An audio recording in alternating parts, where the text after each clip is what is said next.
నేను ఈ సందర్భంగా అడుగుతా ఉన్నా, ఈ కుంభకోణంలో గత నెల రోజులుగా వస్తున్నటువంటి వార్తల్లో విజయసాయిరెడ్డి గారిని విచారణ చేస్తే ఆయన ఏ పార్టీ, మిథున్ రెడ్డి గారు ఏ పార్టీ, రాజకాశ్ రెడ్డి మరి ఆయన ఎవరు జగన్మోహన్ రెడ్డి గారు అనుచరుడు కాదా, గోవిందప్ప, ధనుంజయ రెడ్డి గారు, కృష్ణమోహన్ రెడ్డి గారు, వీళ్ళ పాత్రలన్నీ గురించి కూడా స్పష్టమైనటువంటి ఆధారాలతో ఇవాళ వార్తలు వస్తామంటే వీరంతా ఏ పార్టీకి చెందిన వాళ్ళు? జగన్మోహన్ రెడ్డి గారు ఇవాళ తప్పుడు కథనాలను మీరు రాయిస్తూ మసిపూసి మారేడుకాయ చేయాలని ప్రయత్నం చేస్తే జరగదు. సిట్ విచారణ జరుగుతుంది, వాస్తవ విషయాలు మొత్తం కూడా బయటకు వస్తాయి.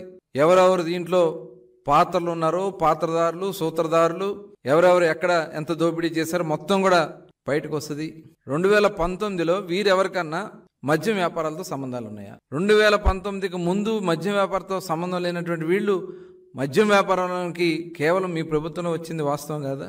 దీనికి పూర్తి ఆధారాలు ఉన్నాయి వాస్తవం కాదా?